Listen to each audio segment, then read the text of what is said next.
We're kicking off with AEW as the company recently released 10 names from its roster, and the departure of The Boys was perhaps the most surprising. The Boys, aka Brent and Brandon Tate, were let go despite being integral to a feud between Dalton Castle and Johnny TV, and now Tony Khan has explained why he let them go. During the ROH Supercard of Honor media call, Khan explained that it was a difficult decision to let the boys go, but said that they had failed to show up to work on multiple occasions. Castle and Johnny TV, aka John Morrison, are set to have a match at Supercard of Honor, but obviously there will be no boys there despite having been part of this feud. On Twitter, both members of the boys denied Khan's claim, with Brent Tate saying that Khan's story was far from true, while Brandon responded by saying, "Oh, it's like that? Stand by." In a tweet that was deleted, Brandon added that Khan's claim isn't true at all, and said when they were called about the release, they were immediately told it was due to budget cuts. It certainly seems like there's much more to this story than meets the eye, and we'll have to see what else comes out about these releases now that the boys are officially gone. This week, the wrestling world has descended upon Philadelphia, and fans have been able to meet several WWE superstars at the WWE World Convention. Earlier this week, it was announced that The Rock would be appearing at WWE World, and it was no surprise when a massive crowd of fans were there for his scheduled appearance at 4 p.m. Unfortunately, fans were kept waiting nearly 2 hours before The Rock finally made his grand entrance, arriving just before 6 p.m. Eastern in a massive sign of tardiness.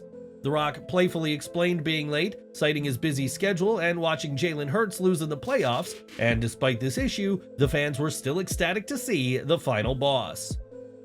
The Rock's return has been a hit with fans after a shaky start back in February, and it shows how much support he has that fans were willing to wait for hours for him at WWE World.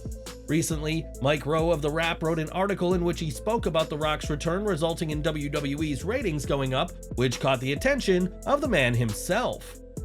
On Instagram, The Rock was pleased to see a positive impact on the world of wrestling and used the idiom that a rising tide lifts all boats. In this analogy, The Rock is the rising tide whose presence has helped elevate all in WWE, and the Brahma Bull added that WrestleMania is just the beginning. Those in WWE are of the opinion that this weekend will not mark The Rock's last match, and we'll have to see what's next for him if this weekend's festivities are indeed only the beginning. We can't say for certain what's to come in the ring for The Rock after WrestleMania 40, but his plans and acting are far different than what fans usually expect from the Great One. Speaking on the Town podcast, Nick Khan highlighted the connection between The Rock and the fans and discussed his next film titled Smashing Machine. Unlike other projects from The Rock, this isn't some $100 million project he'll be working on, but rather a smaller project detailing the life and struggles of fighter Mike Kerr. Khan added that The Rock begins shooting for the film within a week or two after WrestleMania, so he won't be getting physical in WWE for at least the next couple of months. After the Smashing Machine, The Rock will begin work on the much-anticipated Moana live-action adaptation, but the Brahma Bull will always have a place for wrestling in his life. More from WWE World now, as the event is a chance for fans to meet some of the top superstars of today, but one very notable non-WWE name has been spotted. This week, former New Japan Strong Women's Champion Giulia was spotted at WWE World, and this comes amid reports that she could be signing with the company soon. WWE has been eager to sign Giulia for some time, with expectations of her visiting the WWE Performance Center, but she's yet to have a session at the venue in Florida. In the past, Giulia has expressed concerns about the limitation for her working outside of Japan, but WWE remains optimistic that she'll sign down the line. It is believed that Giulia will do some work with Rousey Agawa's rumored new promotion before joining WWE, so her appearance at WWE World may not have been a mere coincidence. Do you think Giulia should sign with WWE, and if so, who would you like to see her feud with first? Let us know in the comments down below. One name fans can expect to see plenty of in WWE is Cody Rhodes, who recently signed a new deal with the company that'll keep him around for a long time to come. Given the busy weekend he has ahead of him, Rhodes appearing at WWE World was no surprise, but the American Nightmare did tease a huge change if he wins in Philadelphia. When asked about plans for an undisputed WWE Universal title reign, Rhodes said that maybe we'll change how that title looks, which excited the fans in attendance. This isn't the first time Cody has teased changing the design, as on WWE After the Bell in May of 2022, Rhodes teased bringing back the classic winged eagle design of the 1980s and 90s. In 2011, Rhodes changed the design of the Intercontinental title when he brought back the classic white strap version, which proved to be a popular move with fans. Before he can think about changing the title though, Rhodes needs to dethrone Roman Reigns first. And would you like to see the Universal title design changed? Sound off in the comments. Now, WrestleMania 40 will be a truly stacked event, but right now John Cena isn't confirmed for a role on either night of this weekend's show. That's despite Cena making it clear that he's eager to do something in WrestleMania 40, and if fans don't see him this weekend, it may be a long time before they see him again.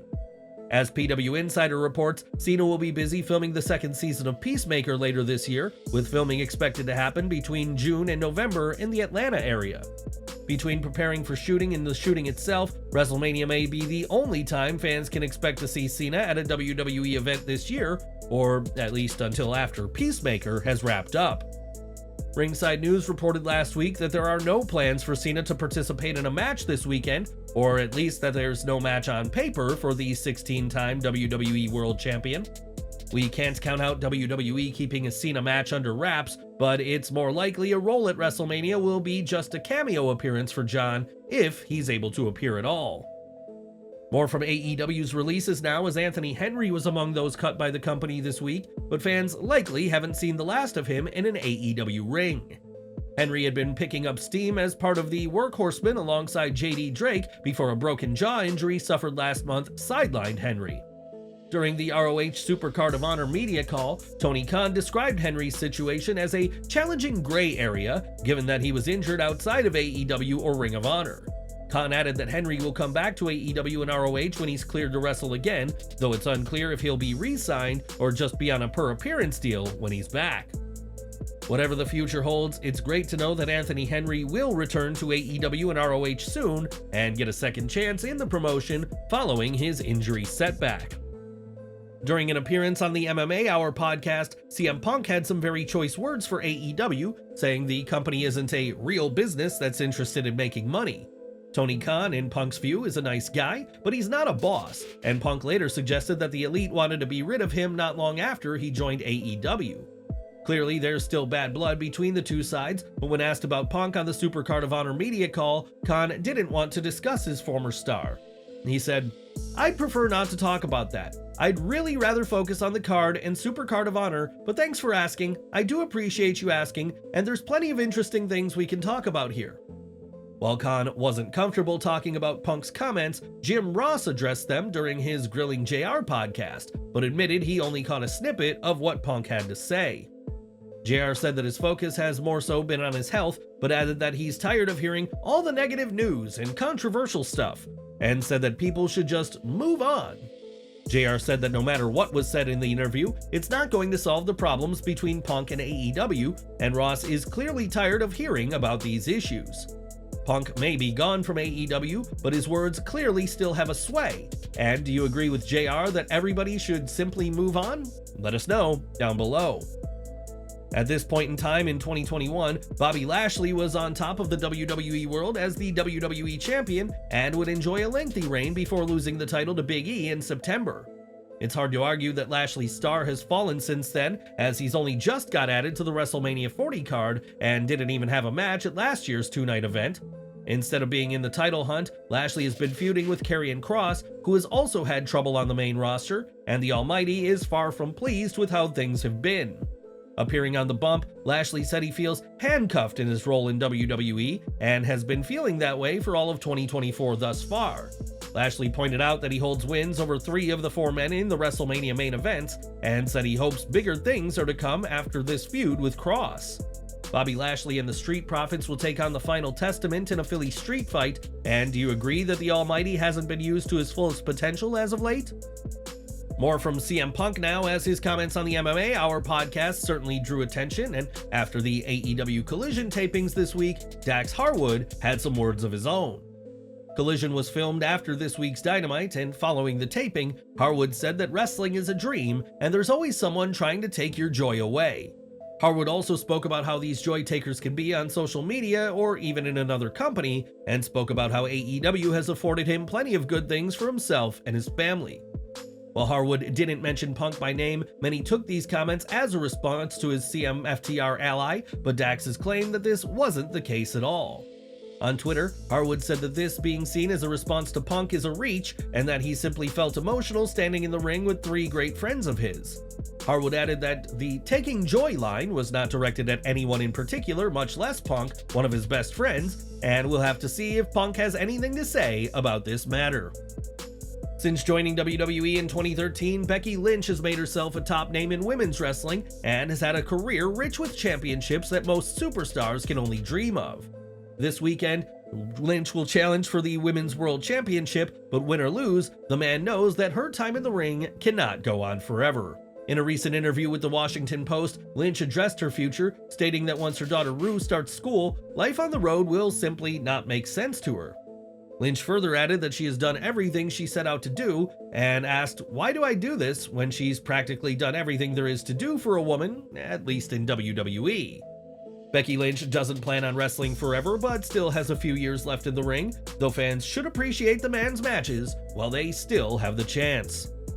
From one former women's champion to another now, as Ronda Rousey has been very outspoken about her time in WWE and a toxic environment that she was subjected to. Rousey has said that unless some massive changes are made, she doesn't see herself returning to the promotion, but her days in a wrestling ring may not be over just yet. Sitting down with Rachel Hollis on the latter's podcast, Rousey admitted that she doesn't like performing in big stadiums and much preferred working house shows for WWE. Rousey added that if she were to wrestle again, she'd probably do some independent shows, noting that she just wants to go out and have fun without the pressure of WWE's division.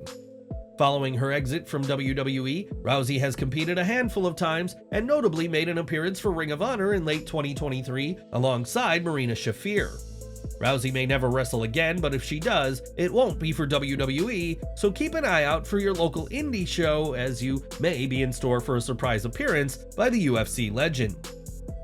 It was back in January that TKO officially welcomed The Rock as a member of the board of directors in a blockbuster move to bring the Brahma Bull closer to the world of wrestling. On The Town with Matthew Bellani, Nick Khan discussed the move and revealed that having The Rock join was always a point of discussion for top-tier management. This wasn't just because The Rock is a big WWE name or Hollywood star, but it was also because of his proven track record with multiple successful business ventures to his name. Khan even added that The Rock joining TKO's board was a better fit than had it just been WWE's board, and the future looks very bright for TKO now that they have the final boss on board. More from AEW now, as this week Tony Khan declared on Twitter that his company is where the best wrestle, and there was no shortage of fans who disagreed with this notion. In the comments, one fan said that Khan feeling the need to remind fans means this probably isn't true, while another questioned if Khan had signed Roman Reigns and The Rock. Multiple fans poked fun at AEW using venues they cannot fill, saying that AEW is the place where the best wrestle and where nobody shows up, or as one fan said, in front of dozens of people. Some fans pointed out that AEW has a large number of ex-WWE names, and do you think AEW is where the best wrestle, or is that somewhere else? Give your take in the comments. And we're ending today with Chelsea Green, who has had issues with Adam Pearce ever since she returned to WWE, and is now ready to put it all on the line. Appearing at WWE World, the self-described hot mess threw out the challenge to Pearce, as she wants a loser leaves town match with the Raw general manager.